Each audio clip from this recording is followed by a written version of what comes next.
Les vacances d'été approchent à grands pas et beaucoup d'entre vous vont partir soit avec leur voiture, soit avec un mobil-home.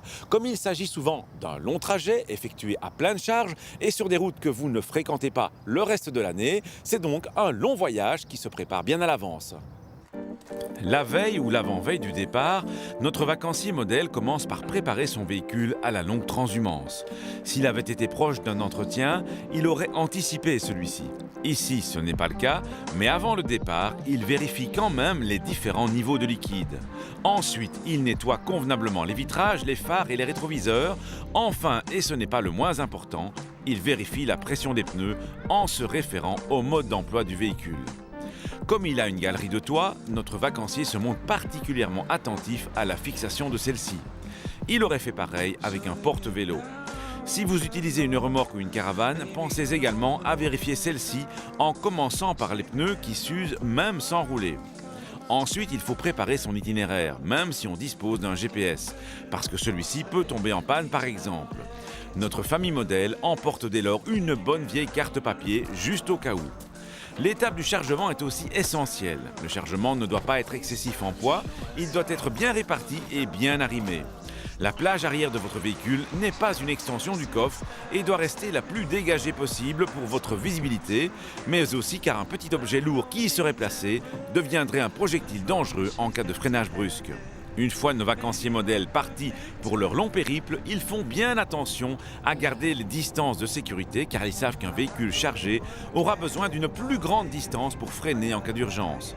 De même, son comportement sera moins bon dans les virages, ce qui est une bonne raison de plus de modérer sa vitesse. Enfin, il y a aussi le problème de la fatigue qui est un ennemi du vacancier qu'il faut savoir gérer. Effectivement, il est important tout d'abord de démarrer son trajet en étant reposé, de boire beaucoup d'eau, de manger léger et de céder le volant dès les premiers signes de fatigue. Il existe en Wallonie une soixantaine d'aires autoroutières, ce qui signifie que vous en croiserez une environ toutes les 10 minutes sur votre trajet. Ce sont autant d'endroits où vous pouvez vous arrêter pour vous dégourdir les jambes, pour vous reposer ou simplement pour faire une pause. Sur cette soixantaine d'aires autoroutières, une vingtaine sont concédées à des pétroliers ou à des PME qui assurent alors une offre de service, que ce soit une station essence, un shop, un magasin. Concernant les sanitaires, il est important de souligner que ces dernières années, d'importants investissements ont été consentis par les concessionnaires pour offrir des sanitaires de qualité. Il y a ainsi plusieurs concessionnaires qui ont développé un concept que l'on appelle tout de loup et qui vise vraiment à offrir un confort optimal aux visiteurs. Alors le long des routes, des affiches avec des têtes connues aussi. Effectivement, donc nous avons eu la chance d'avoir deux sportifs de haut niveau aux capacités physiques exceptionnelles qui acceptent d'incarner notre campagne bénévolement.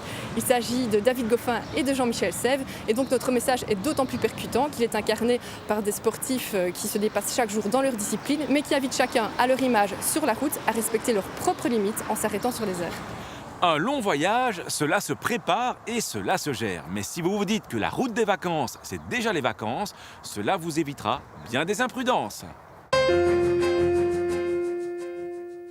À la question de la semaine dernière, il fallait répondre que l'acronyme RAVEL signifie Réseau Autonome de Voies Lentes. A gagné cette semaine un lecteur DVD portable Lenco. La question ? Une zone avancée annoncée par le signal F14 est réservée aux cyclistes et cyclomotoristes à deux roues ou à tous les types de deux roues. Soit vous téléphonez au 0905 56 493, soit vous envoyez un SMS au 6020 appelant contact 1, 2 ou 3 et vos coordonnées complètes.